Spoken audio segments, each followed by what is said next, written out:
భారతదేశంలో ప్రజలకే కాదు, పాడి పంటలకే కాదు, ప్రతి జీవకోటికి కూడా రక్షణ కల్పించే చట్టం చేయగలిగేటువంటి స్థానం పార్లమెంట్. అలాగనే రాష్ట్రాల్లో మనకు అసెంబ్లీ అనుకుంటాం. అటువంటి పార్లమెంట్లో కానీ అసెంబ్లీల్లో కానీ ప్రత్యేకించి ఒక గోవు యొక్క రక్షణ కోసం పులుల్ని చంపితే, జింకల్ని వేటాడితే, లేదా వీధిలో కుక్కల్ని కూడా చంపకూడదనే రూల్ వచ్చింది. అంటే ఈ దేశంలో కుక్కలకి, నక్కలకి, బొక్కలకి ఉండే విలువ మన గోమాతకు లేకుండా చేశారు వీళ్ళు. ఎంత దౌర్భాగ్యపు పరిస్థితి. గావో విశ్వస్య మాతరః. గోవు అనేది నీ తల్లి లేకపోయినా ఆది పాలిచ్చి నిన్ను కాపాడుతుందనేటువంటిది మనకు శాస్త్రాలు చెప్తున్నాయి. రెండోది, గోవుల్ని పాలిస్తున్న నాలాంటి వాళ్ళకి ఒక చిన్న అనుభవం. కోవిడ్ టైంలో గోశాల దగ్గర ఉన్నటువంటి వాళ్ళు ఎవరు మందులు వేసుకోలేదు, వాళ్ళకి కోవిడే రాలేదు. గోశాల వదిలి వెళ్ళిపోయిన వాళ్ళందరికీ కోవిడ్ వచ్చింది, అందులో ఉన్న వాళ్ళకే. అంటే ఒక గోమాత ఉంటే ప్రపంచాన్ని పట్టి పీడించిన కోవిడ్ కూడా గోమాత దరిదాపుల్లోకి రానివ్వలేదు. గోవు పక్కనున్న తన బిడ్డల దగ్గర కూడా గోమాత ఆ కోవిడ్ నుంచి రక్షణ కల్పించింది. అది మనకు అర్థం కావట్లేదు. అలాంటి గోవు రక్షణ గురించి ఆ పార్టీలో ఉన్నటువంటి ఒక ఎంపీ గారే పార్లమెంటులో ప్రశ్నలు లేవనెత్తి నాకు ఇప్పుడు తెలిసింది, చాలా విచిత్రం అనిపిస్తుంది. దానికి ఇక్కడ ఉన్నటువంటి ఈ సికింద్రాబాద్, ఈ జూబ్లీ హిల్స్, వీటన్ని నియోజకవర్గాలకు సంబంధించినటువంటి ఎంపీ గారు, ఇక్కడ గెలిచినటువంటి ఎంపీ గారు, మన ఎంపీ గారు, ఆయన కేంద్ర మంత్రి అయి పార్లమెంట్లో గోవుని no plans to declare cow as a national animal, no plans to declare. చూడండి, మా దగ్గర ఏం ప్లాన్ లేవు. ఇప్పుడు ఒక మనిషి బోడి ప్లాన్లు అవసరమా అండి ఒక గోవుని కాపాడుకునేదానికి? ఇంత మానవ జాతిని కాపాడే గోవుని కాపాడుకునేదానికి మా దగ్గర ఏం ప్లాన్ లేవంటున్నారు. వీళ్ళందరినీ మనం ఓట్లేసి గెలిపించి భారతదేశంలో ఒక ఉన్నత స్థానంలో నిలబెట్టినటువంటి పాపానికి ఈరోజు no plans to declare cow as a national animal. ఇక ఇంతకంటే దౌర్భాగ్యపు మాట పార్లమెంట్లో మన చెవుల్లో పడడం, పార్లమెంట్లో మాట్లాడినటువంటి మాట. అది కూడా ఏంటి, క్లారిఫైస్ ఇన్ పార్లమెంట్. ఇంకా పార్లమెంట్లోనే ఆ తీర్పు వచ్చిన తర్వాత ఇంక ఈ దేశంలో గోవులన్నిటినీ నరికేసుకోండి అని చెప్పడమే, చంపేసుకోండి అని చెప్పడమే. సిగ్గుపడాలి సమాజం. హిందువులు కూడా ఆలోచన చేయాలి. హిందువులు ఓట్లు అడుక్కోవడం కాదు. హిందూ సమాజం, హిందూ ధర్మానికి గ్లాని కలిగినప్పుడు నిలబడగలగాలి. ఒక గుడి కడితే గొప్ప కాదు, ఆ గుడిని రేపు ఇంకోటి కొట్టేస్తాడు. ఒకప్పుడు కట్టుకున్న మన గుడిని ఇంకోటి కొట్టాడు, ఇప్పుడు కట్టుకున్నా ఎప్పుడైనా కొట్టేస్తాడు. ఈ గుళ్ళు కట్టడం, కొట్టడం నడుస్తూ ఉంటాయి. కానీ బ్రతికున్నటువంటి గోవుల్ని కాపాడుకునేదానికి మనం చట్టం చేయలేకపోతే 100 కోట్ల హిందువుల అభిమానాన్ని చూరగొనాలనుకునేటువంటి వ్యక్తులు కోట్లాది గోవుల యొక్క ప్రాణాలు, కోట్ల గోవుల యొక్క ప్రాణాలు నాశనం అయిపోతుంటే మేము మా దగ్గర ఏ ప్లాన్ లేదు అని డిక్లేర్ చేశారు అనంటే దేశం ఆలోచించుకోవాలి, జాతి ఆలోచించాలి, ప్రతి హిందువు ఆలోచించాల్సినటువంటి అంశం. ఈ మాట చాలా బాధ పెడతా ఉంది. వ్యక్తిగతంగా నాకు ఆయనకి అభిమానం ఉండొచ్చు, వ్యక్తిగతంగా మాట్లాడుకోవచ్చు, అది వేరే విషయం. కానీ ఒక గో సంతతి, ఒక గో జాతి నాశనం అయిపోతుంది అనంటే, కుక్కల కోసం చట్టం చేశాం, నక్కల కోసం చట్టాలు చేస్తారు, జింకల కోసం పులుల కోసం చట్టాలు చేస్తారు. కానీ మన ఎడ్లకి, మన ఆవులకి మా దగ్గర ఏం ప్లాన్ లేవన్నారంటే సిగ్గుపడాల్సి వస్తుంది మేమందరం. ఈరోజు ఎవరి దగ్గర చెప్పుకోవాలి?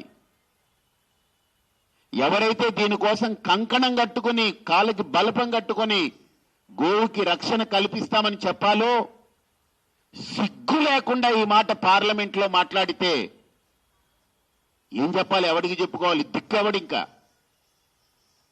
అందుకే గెలిచాడా ఓడాడా ఇవన్నీ అనవసరం.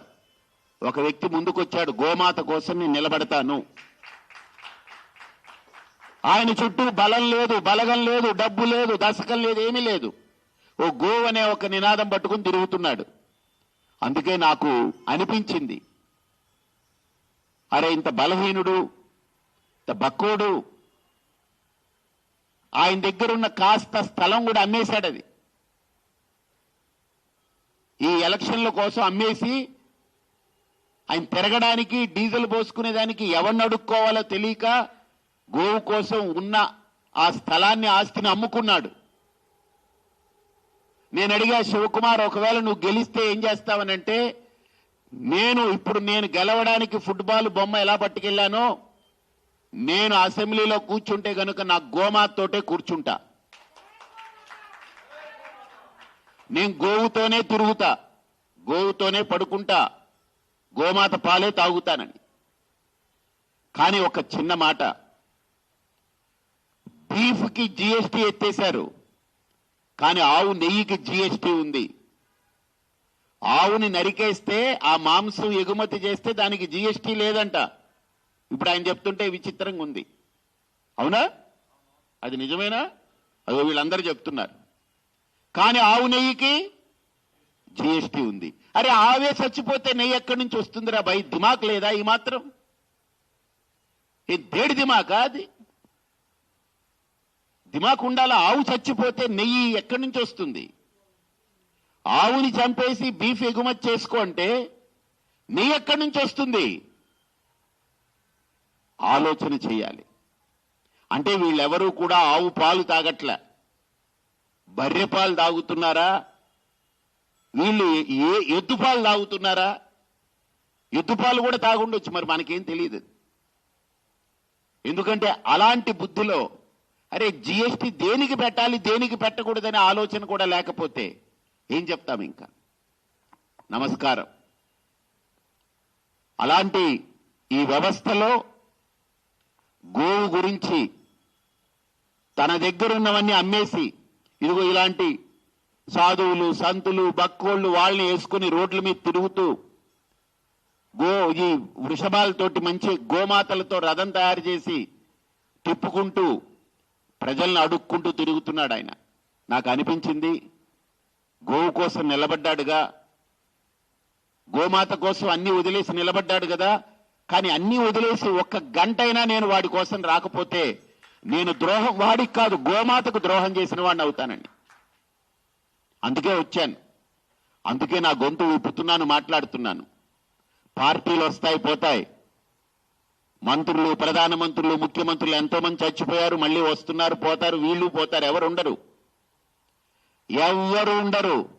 కానీ దేశాన్ని కాపాడేది చట్టాల కంటే గొప్పదైన ధర్మం కాపాడుతుంది. ఆ ధర్మానికి పార్లమెంట్లో దిక్కులేని పరిస్థితి వస్తుందంటే, ఆ ధర్మానికి పార్లమెంటులో ప్లాన్ లేదు అనంటే, ఆ ధర్మాన్ని కాపాడడానికి పార్లమెంట్లో అవకాశం లేదు అంటున్నామంటే, ధర్మం జోలికి వెళితే ఏమవుతుందో మహాభారతం చెప్పింది, ధర్మం జోలికి వెళితే ఏమవుతుందో రామాయణం చెప్పింది, ధర్మం జోలికి వెళితే ఏమవుతుందో పురాణాలు చెప్తున్నాయి. ఇప్పుడు ధర్మం జోలికి వెళితే గోవు కూడా అంతకంటే గట్టిగా సమాధానం ఇవ్వగలదనేది కూడా అందరి ద్వారా మీడియా ద్వారా హెచ్చరిస్తున్నా. కాబట్టి వేల కొద్ది గోవుల్ని, లక్షల టన్నుల గోమాంసాన్ని ఎగుమతి చేస్తున్నటువంటి ఈ సమాజానికి చట్టాలే కారణమవుతాయి. అసెంబ్లీ పార్లమెంట్లు వేదికగా ఈరోజు గోవధ జరుగుతుందనంటే వాళ్ళు చట్టాలు చెయ్యకపోవడం వల్లనే కారణం. కాబట్టి దయచేసి మీడియా ద్వారా నేను చెప్పేవన్నీ కూడా ఇది ఏ వ్యక్తిగతమైన అంశం కాదు, ఏ పార్టీని తోలనాడాలని కాదు. మన భారతదేశం అంటే గోవు తర్వాతే ఏదైనా. అంత పెద్ద కృష్ణుణ్ణి మనం గొప్పగా దేవుడిని పూజిస్తాం, కానీ ఆ కృష్ణుడు ఆరాధించింది గోవుని. దత్తాత్రేయ స్వామిని మనం దేవుడిగా ఆరాధిస్తాం, ఆ దత్తాత్రేయ స్వామి వారు ఆరాధించింది గోవుని. కాబట్టి గోవు అనేటువంటిది జంతువు కాదు, గోవు అనేది ప్రాణి కాదు, గోవు అనేది ఈ దేశానికి ఆత్మ. గుర్తుపెట్టుకోండి, ఈ దేశానికి మంత్రము, యజ్ఞము, ఋషులు, సంస్కృతి, ధర్మము ఇవన్నిటికీ కేంద్ర బిందువు గోవు మాత్రమే. గోవు లేకపోతే ఇవేవీ లేవు. కాబట్టి ఈరోజు గోవుకే పార్లమెంట్లో స్థానం లేదు అనంటే, గోవుకే ఈ దేశంలో బతికే స్థానం లేదు, దానికేం ప్లాన్ లేవు మా దగ్గర అంటే, గోమాతే దానికి సమాధానం చెబుతుంది. గోమాత చెప్పే సమాధానం అతి భయంకరంగా ఉండబోతుంది. కాబట్టి తప్పకుండా ఒళ్ళు దగ్గర పెట్టుకుని రాజకీయ నాయకులు ఎవరైనా సరే, ఏ పార్టీ అయినా సరే, గోమాతకి ప్లాన్ లేవు, గోమాతకి స్థానం లేదు, గోమాతకి అవకాశం లేదు, గోవుల గురించి మాకు ఆలోచించే మాకు బుద్ధి లేదు అని ఎవరైనా మాట్లాడుతున్నారనంటే ఆ గోమాతే తిరిగి సమాధానం చెప్తుందని నేను మనస్ఫూర్తిగా విశ్వసిస్తున్నాను. అది ఎంతటి తీవ్ర పరిణామం ఉండబోతుందో భవిష్యత్తు తేలుస్తుంది. జై హింద్, జై గోమాత, భారత్ మాతాకి జై. జూబ్లీ హిల్స్ నియోజకవర్గంలో ఇప్పుడు జరిగే ఉప ఎన్నికల్లో మీరు ఏ పార్టీకి ఓటేసినా, ఇప్పుడు కాంగ్రెస్ పార్టీకి ఓటేశారు, ఆల్రెడీ వాళ్ళు ప్రభుత్వంలోనే ఉన్నారు, వాళ్ళు రన్ అవుతుంది. ఈ ఒక్క సీటు వల్ల కాంగ్రెస్కి ఇప్పుడేమి ప్రభుత్వం ఇంకా మెరుగుపడుతుందనేది ఏమి లేదు, వాళ్ళు ఆల్రెడీ పటిష్టంగానే ఉన్నారు. బీఆర్ఎస్ కోటేసి గెలిపించిన వాళ్ళేమి ఈ ఒక్క సీటు వల్ల వాళ్ళు ప్రభుత్వంలోకి వచ్చారు ఇప్పుడు ఈ 2 ఏళ్లలో. కానీ అక్కడ అన్ని పార్టీల వాళ్ళు ఎవరైతే గోమాతని గౌరవిస్తున్నారో, గోమాత బ్రతకాలని కోరుకుంటున్నారో, పార్టీలు లేని వాళ్ళు, మామూలు వ్యక్తులు కూడా, సామాన్యులు కూడా ఈసారి ఒక్కసారి గోమాతకు ఓటేస్తామని ఆలోచన చేయండి.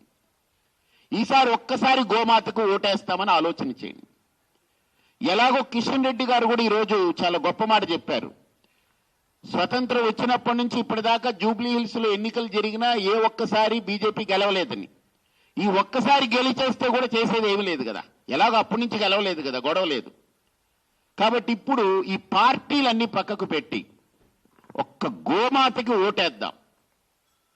శివకుమారు గోవు కోసరం గనుక తిరగకపోతే అప్పుడు మనందరం శివకుమార్ని రోడ్డు మీద పెడదాం. ఆయన మొత్తం వదిలేసి గోవు కోసం తిరుగుతున్న వ్యక్తి. ఈరోజు వేసే ఓటు శివకుమారికి కాదు, ఈరోజు మనం వేయాలనుకునే ఓటు ఒక వ్యక్తికి కాదు, ఒక గోవు అనే మాతకి. అది గెలిపిస్తారా, ఆ గోమాతను ఓడించుకుంటారా? గోమాత ఓడదు, మన లోపల దాని పట్ల ఉన్న ప్రేమ ఎలాంటిదో మనకు నిరూపణం అవుతుంది. కాబట్టి తప్పకుండా ప్రతి ఒక్కరూ పార్టీలకు అతీతంగా, వ్యక్తులకు అతీతంగా అన్నిటినీ పక్కకు పెట్టి మీడియా కూడా తప్పకుండా ఈ విషయంలో నిలబడగలిగితే, పూర్తి స్థాయిలో వ్యక్తుల్లోకి తీసుకెళ్లగలిగితే మా ఆవేదనని, మా ఆక్రందనని, మా ఆక్రోశాన్ని, మా ఆవేశాన్ని, ఖచ్చితంగా దీనికి ఒక న్యాయం జరగాలని, గోవు బాగుంటే ఈ దేశం బాగుంటుంది. కాబట్టి ఈ దేశానికి పేరు భారతదేశం అనే పేరు మనందరికీ తెలుసు, కానీ గోవ్రత దేశమని కూడా దీనికి ఒక పేరుంది. ఇక్కడ ఉండేటువంటి ఎన్నో భూములకు పేర్లు ఇప్పటికీ కూడా ప్రభుత్వంలో గోచర భూములని పేర్లున్నాయి. వాటన్నిటిని గోచర భూములు అంటారు. ఒక గుడి కడితే దాన్ని గోపురం అంటాం, ఒక వ్యక్తి కనపిడితే గోత్రం అంటాం. అంటే ప్రతిదీ గోవుతో కనెక్ట్ అయినటువంటి సంస్కృతి. గోవు లేకపోతే ధర్మం లేదు, గోవు లేకపోతే సంస్కృతి లేదు, గోవు లేకపోతే గుర్తుపెట్టుకోండి మనకు మనుగడే లేదు. గూగుల్ ఎప్పుడైనా దెబ్బతింటే ఇబ్బంది ఏం లేదు, కానీ గోవు దెబ్బతింటే మొత్తం ప్రకృతి సమస్తం సంక నాకిపోతుంది. గోమాత దెబ్బతింటే ఈ ప్రకృతి సంక నాకిపోతుంది, ప్రకృతి ప్రళయాలు సృష్టిస్తాయి. కాబట్టి గోమాతను కాపాడుకుందాం. ఈసారి గోమాత ఎందుకు ఓటేయాలి గోమాత గుర్తుకనంటే అది రాజకీయం గురించి కాదు. అతనే అన్నాడు గోవుని ఈ దేశానికి ఆత్మగా, ఈ దేశానికి సొత్తుగా, సంపదగా ఈ గోవుని మన దేశ ప్రాణిగా మీరు డిక్లేర్ చేయండి, నాకు అవసరం లేదు, నేను నిలబడని అంటున్నాడు ఆయన. ఇప్పుడు ఆ మాట నేననలేదు, శివకుమారే స్వయంగా చెప్తున్నాడు. కాబట్టి ఇంత నిష్పక్షపాతంగా ఉన్న వ్యక్తికి ఏదైనా అదైనా డిక్లేర్ చేయండి ప్రభుత్వాలు, ఆ ప్రభుత్వానికి మద్దతు పలుకుతాం. అసలు ఆ ప్రభుత్వాలే మాకు ప్లాన్ లేవు, మేమేం చట్టాలు చేయవనంటే ఎవరికి వెళ్ళి చెప్పుకుంటాం? అందుకే ఆ గోమాత కోసం ఆయన అన్ని ఉన్న చిన్నపాటి ఆస్తిని ఏదో అమ్మేసి ఆయన రోడ్డు ఎక్కి నిలబడ్డాడు. కాబట్టి ఈరోజు ఆయన కోసం ఒక్క గంటైనా నేను నిలబడకపోతే అది ఆయనకు కాదు, నేను గోమాతకు ద్రోహం చేసిన వాడిని అవుతానని నేను కదిలొచ్చాను. కాబట్టి తప్పకుండా అందరూ ఎంతమంది కార్యకర్తలు ఉన్నామో గెలుపోటములు పక్కన పెడదాం. గెలుపోటములు ఏవి నిర్ణయించవు, ఓడిపోయామా గెలిచామా పక్కన పెట్టాం. మన సంకల్పం, మన దృఢ దీక్ష గోమాతను రక్షించుకోవాలి, గోమాతను కాపాడుకోవాలి. కాపాడుకోవాలంటే ఏం చేయాలి? చట్టాలు చేసే దిశగా మనందరం ఉద్యమించాలి. ఇంకా ఈసారి అయిన తర్వాత ఆలోచిద్దాం ఇంకేం చేయాలనేది. గోమాత ఒక్కసారి కనుక విజృంభణ చేస్తే, గోమాత ఒక్కసారి కనుక తలుచుకుంటే ఏం జరుగుతుందనేది కూడా గోమాత తన యొక్క సంకల్పాన్ని తెలియజేస్తుంది. తప్పకుండా అందరం కలిసి అంశంలో, నేను హిందువుని అని ఏమాత్రం స్పర్శ ఉన్నా, నేను గోవుని గౌరవిస్తాననుకున్నా, హిందూ సంఘం కాదు అక్కడ, హిందూ అని బోర్డు పెట్టుకోవడం కాదు, గోమాత కోసం నిలబడండి, గోవుని కాపాడుకోండి. కాబట్టి మనందరం గోమాతకు అండగా నిలబడదాం, గోమాతకు మన ఓటు ఒక దండగా అలంకరిద్దాం. భారత్ మాతాకి, గోమాతాకి. జూబ్లీ హిల్స్ ఉప ఎన్నికల్లో నిలబడ్డటువంటి శివకుమార్కి 11వ నెంబర్ గుర్తొచ్చింది, ఏకాదశ రుద్రులాగా. ఆ ఏకాదశం 11 ఏదైతే ఉందో అది ఫుట్బాల్ ప్లేయర్ గుర్తొచ్చింది. కాబట్టి ఆ గుర్తుపై అందరూ ఓటు వేసి గోమాతకు అది ఆ ఓటు అందేలాగా అందరూ నిష్పక్షపాతంగా, అందరూ భక్తితో ప్రేమతో ఆనాడు ఓటులో పాల్గొని శివకుమారికి మంచి ఓటు ద్వారా మీ మద్దతు తెలియచేయగలరని మనస్ఫూర్తిగా విజ్ఞప్తి చేస్తున్నాను. ఈ ఒక విశేషం ఏంటనంటే 11వ నెల ఎన్నికలు జరుగుతున్నాయి, నవంబర్ 11వ తేదీ ఎన్నికలు జరుగుతుంది. 11వ నెంబర్ గోమాతకి చిహ్నం కేటాయించారు. కాబట్టి ఇవన్నీ కూడా గుర్తుపెట్టుకోండి, 11 11 11. కాబట్టి తప్పకుండా అందరూ కూడా 11వ నెంబర్ గుర్తుపై, ఫుట్బాల్ పై ఓటు నమోదు చేసి గోమాతకు మీ మద్దతు తెలియచేసి గోవిందుడికి మీ భక్తిని చాటండి. గోవు అంటే గోవిందుడు. కాబట్టి తప్పకుండా మనందరి మదిలో గోవిందుడు ఉంటాడు, మనందరి ఎదలో గోమాత ఉంటుంది. మనం నొక్కాల్సినటువంటి నెంబర్ 11 గోమాతకి వెళుతుంది. భారత్ మాతాకి జై గోమాత. ఓం నమో వెంకటేశాయ. ఈరోజు ఈ ఒక పత్రికా సమావేశం ఏర్పాటు చేయడానికి గల ముఖ్యమైనటువంటి కారణం, మీ అందరికీ తెలుసు, ఈ భారతదేశంలో గోమాత గొప్పతనాన్ని ఈ వేదిక పైన కూర్చున్నటువంటి స్వామీజీలందరూ కూడా కొన్ని సంవత్సరాల కొద్దీ గోవు గొప్పతనాన్ని తెలియజేస్తూ, గోవు మన మధ్యలో జీవించినప్పుడే మనమందరం కూడా ఆరోగ్యంగా ఆనందంగా ఉంటామని పదే పదే చెప్తున్నప్పటికీ కూడా దేశవ్యాప్తంగా గోహత్యలు జరుగుతున్నాయి. మరి ముఖ్యంగా తెలంగాణ రాష్ట్రంలో అయితే గల్లీలో కూడా గోవులను ఎక్కడ పడితే అక్కడ కోసేసి బీఫ్ షాప్లో తల్లి తర్వాత తల్లి భావించేటువంటి గోమాతని కొండికి ఏలాడదీసి బహిరంగంగా అమ్ముతున్నారు. అన్ని కూడా అక్రమంగా తరలించిన గోవులని అత్యంత కిరాతకంగా చంపేసి గోవధకి పాల్పడుతున్నటువంటి ఈ కేంద్ర రాష్ట్ర ప్రభుత్వాలని ఈ వేదిక ద్వారా తెలియజేయడం కోసమే కొన్ని ముఖ్యమైనటువంటి విషయాలు మీ ద్వారా ప్రతి ఒక్కరికి తెలియాలని ఈరోజు ఈ యొక్క సమావేశాన్ని ఏర్పాటు చేసుకున్నాం. ముఖ్యంగా తిరుమల తిరుపతి దేవస్థానం గోమాతని జాతీయ మాతగా ప్రకటించాలని 2021లో దేశవ్యాప్తంగా ఉన్నటువంటి మఠాధిపతులు, స్వామీజులు, సాధులు అందరూ కూడా జగద్గురువులు అందరూ వచ్చి తీర్మానం చేసి కేంద్ర ప్రభుత్వానికి పంపించడం జరిగింది. గోమాతని జాతీయ మాతగా ప్రకటించమని. ఇప్పటి వరకు ఆ ప్రకటన చేయడం జరగలేదు. బీఫ్ ని విదేశాలకి ఎక్స్పోర్ట్ చేస్తే అప్పుడే కోసేసినటువంటి గోవు మాంసాన్ని విదేశాలకు ఎక్స్పోర్ట్ చేస్తే 0% జీఎస్టీ అని చెప్పేసి కూడా మొన్న ప్రకటన చేశారు ఆర్థిక మంత్రి గారు నిర్మలా సీతారామన్ గారు. అంటే గోహత్యలని ప్రోత్సహించడంలో బీఫ్ పైన మీరు జీఎస్టీ విధించడం 0% విధించడం అంటే దీనిపైన మీ చిత్తశుద్ధి ఎట్లా ఉందో ఈ విషయాన్ని ప్రతి ఒక్కరు కూడా ఒక్కసారి ఆలోచించాల్సిన అవసరం. మరి ముఖ్యంగా కొద్దిసేపటి క్రితం కేంద్ర మంత్రివర్యులు మీట్ ది ప్రెస్ లో మాట్లాడినటువంటి సందర్భంలో వారు బీజేపీకి సంబంధించినటువంటి ఒక ఎంపీ భగీరథ్ చౌదరి పార్లమెంట్లో ప్రశ్న వేయడం జరిగింది. గోమాతని మీరు జాతీయ మాతగా ఎప్పుడు ప్రకటిస్తారు అని. ఇది చాలా చాలా ముఖ్యమైనటువంటి విషయం, ప్రతి ఒక్కరికి తెలియాల్సినటువంటి అంశం. ఇదే కేంద్ర మంత్రి కిషన్ రెడ్డి గారు పార్లమెంట్లో మాట్లాడినటువంటి మాటలు, no plans to declare cow as national animal. Union minister Kishan Reddy clarifies in parliament. Reddy response came following some questions raised by BJP MP Bhagirath Chaudhary, who asked if the government will announce Gomata cow as a national animal. ఇది business standard లో వచ్చినటువంటిది, national media కాదు, యావత్ ప్రపంచం కూడా చూసేటువంటి print మీడియాలో వచ్చినటువంటి ప్రకటన పత్రికా వాళ్ళు ప్రచురించడం జరిగింది. ఇంత దారుణంగా దేశం కోసం ధర్మం కోసం మాట్లాడేటువంటి వీళ్ళు గోమాత పట్ల వీళ్ళకున్నటువంటి చిత్తశుద్ధి ఏంటో ఇక్కడే కనపడుతున్నది.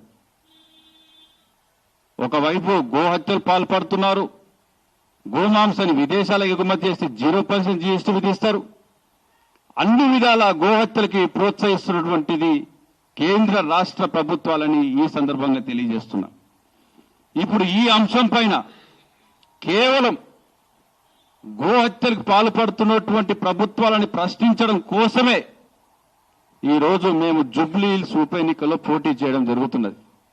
అసలు మాకు అవసరమే లేదు రాజకీయాలు. గోమాతను జాతీయ మాత ప్రకటిస్తే మాకు రాజకీయాలు చేసే అంశమే లేదు. వీళ్ళు చేయకపోవడం కాక గోహత్యలను ప్రోత్సహిస్తున్నందుకు ఈ వేదిక ద్వారా వీళ్ళని ప్రశ్నించాల్సినటువంటి సమయం ఆసన్నమైంది కాబట్టే ఈరోజు జూబ్లీ హిల్స్ ఉప ఎన్నికల్లో మేము పోటీ చేయడం జరుగుతున్నది. ఈ ఎన్నికల ప్రచారంలో ప్రధాన ఎజెండాగా గోమాతని జాతీయ మాతగా ప్రకటించాలి, ఎందుకు ప్రకటించడం లేదన్నటువంటి విషయాన్ని ప్రతి ఒక్కరికి తెలియజేసి వీరి యొక్క చిత్తశుద్ధిని ప్రతి ఒక్కరికి తెలియజేయాలని ప్రతి ఓటర్ దగ్గరికి వెళ్ళి అభ్యర్థిస్తున్నాం. అదేవిధంగా మొన్న బక్రీద్కి 50,000 గోవులని భాగ్యనగరంలో బలి చేశారు కుర్బానీ పేరు మీద. ఇన్ని వేల గోవులని కోసేసినటువంటి దుర్మార్గులని ఈరోజు ఈ ప్రభుత్వాలు ప్రోత్సహిస్తున్నాయి. ఇది చాలా బాధాకరమైనటువంటి విషయం. మరి ముఖ్యంగా గోరక్షకులపైన దాడులు జరిగినప్పుడు గోవులను రక్షించాలని ఒకవైపు దేశవ్యాప్తంగా ఉద్యమాలు జరుగుతుంటే గోరక్షకుల మీద దాడులు జరిగినప్పుడు మాత్రం ఇదే భారతీయ జనతా పార్టీకి సంబంధించినటువంటి నాయకులు అందరికంటే ముందు ఆ హాస్పిటల్ దగ్గర కానీ ఆ ప్రాంతం దగ్గరికి వెళ్లి హడావుడి చేసి ఒక ప్రెస్ కాన్ఫరెన్స్ పెట్టి వెళ్ళిపోతారు. తర్వాత గోరక్షణ కోసం అసలు నోరు కూడా విప్పనటువంటి పరిస్థితి మనం చాలాసార్లు చూశాం. ఇది చాలా బాధాకరం. ఒక పక్కన గోరక్షణ జరగట్లేదు, గోవుల సంరక్షణ జరగలేదు, గోవధ మాత్రం యథేచ్ఛగా జరుగుతున్నది. అందుకోసమే జూబ్లీ హిల్స్ ఉప ఎన్నికల్లో దేశవ్యాప్తంగా ఉన్నటువంటి స్వామీజీలు జగద్గురులు అందరినీ కూడా వేడుకున్నాం. మీ వంతుగా గోహత్యల పైన మీ గొంతును కూడా మాతో పాటు రావాలి, మీరు ముందుకొచ్చి మాట్లాడితే దీనిపైన ఒక స్పందన ఉంటుందన్నటువంటి ఆలోచనతోని జగద్గురులు అందరినీ కూడా పిలవడం జరిగింది. అందులో భాగంగా మన శ్రీపీఠం వ్యవస్థాపకులు పరిపూర్ణానంద స్వామి వారిని కూడా వేడుకున్నాం. స్వామీజీ, మీరు గత గోమహాగర్జనలో మీరు చెప్పినటువంటి విషయాలని మేము ప్రజలకి గత 7 సంవత్సరాలుగా తీసుకెళ్తున్న అయినప్పటికీ కూడా కేంద్ర రాష్ట్ర ప్రభుత్వాలు ఈ దిశగా మాట్లాడకపోవడం చాలా బాధాకరమని వారికి కూడా చెప్పి జూబ్లీ హిల్స్ ఉప ఎన్నికల్లో యుగ తులసి పార్టీ పోటీ చేసినటువంటి విషయం మీకు అందరికీ తెలుసు. మేము ఈ ఎన్నికల్లో ఫుట్బాల్ ప్లేయర్ గుర్తును కూడా మనకి కేంద్ర ఎన్నికల సంఘం ఇవ్వడం జరిగింది. సీరియల్ నెంబర్ 11 గోమాత కోసం ఒక ఓటు వేయాలని అందరినీ కూడా ప్రాధాయపడుతూ ప్రతి ఇంటికి కూడా తిరుగుతూ ప్రచారం చేస్తున్నాం. అందులో భాగంగా స్వామీజీ వారిని కూడా ఈ రోజు మీరు రావాలి అన్నప్పుడు వారు ఖచ్చితంగా నేను గోమాత కోసం 24/7 ఎప్పుడు పిలిచినా, ఎక్కడ పిలిచినా, ఎవరు పిలిచినా గోవు కోసం నేను నిలబడతానని వారు చెప్పడం, వారు రావడాన్ని కూడా మేము మనస్ఫూర్తిగా వారికి ధన్యవాదాలు తెలియజేస్తూ తదుపరి ఈ యొక్క విషయాలన్నీ కూడా వారు అన్ని విషయాలు కూడా పత్రిక ద్వారా, మీడియా, ఎలక్ట్రానిక్ ప్రింట్ మీడియా ద్వారా ప్రతి ఒక్కరికి కూడా తెలియజేస్తారు. స్వామీజీ మాట్లాడినటువంటి ప్రతి విషయం చాలా ముఖ్యమైనటువంటి విషయాలు, గోవుకు సంబంధించినటువంటి విషయాలు, గోహత్యలకు సంబంధించిన విషయాలు, ఇది ప్రతి ఒక్కరికి చేరే వరకు మనం అందరం కూడా దీని సాధ్యమైనంత వరకు మనకున్నటువంటి సోషల్ మీడియా ద్వారా ప్రతి ఒక్కరికి కూడా మీరు తెలియాల్సినటువంటి బాధ్యత మీ అందరిపైన ఉన్నది. గోవు అంతరించిపోతే విశ్వ మానవాళి అంతరించిపోతున్నటువంటి విషయాన్ని కూడా మనం తెలుసుకోవాలి. చిన్నజీయర్ స్వామి వారు కూడా చెప్పడం జరిగింది, మేము గోవు కోసం జరిగినటువంటి ఏ ఉద్యమమైనా కూడా మేము సంపూర్ణమైన మద్దతు ప్రకటిస్తామని వారు కూడా చెప్పడం జరిగింది. ఇలా స్వామీజీలందరూ ముందుకు వచ్చి చెప్తున్నప్పుడు ఖచ్చితంగా జూబ్లీ హిల్స్ లో ఈసారి గోమాతని గెలిపించడం కోసం మీ వంతుగా ప్రతి ఒక్కరు కూడా కృషి చేయాలి. కేవలం ఇంకా 3 రోజులు మాత్రమే మిగిలాయి. ఈ 3 రోజుల్లో మీరు ఎంత మేరకు ప్రచారం చేసి గోవుని గెలిపిస్తారనేది మన చేతిలో ఉన్నది. గోమాత ప్రాణం ఈ రోజు జూబ్లీ హిల్స్ ఓటర్ల చేతిలో ఉందని మరొకసారి తెలియజేస్తూ తదుపరిగా స్వామి పరిపూర్ణానంద స్వామి వారిని మాట్లాడాల్సిందిగా విజ్ఞప్తి చేస్తున్నాను. జై గోమాత, ఓం నమో వెంకటేశాయ.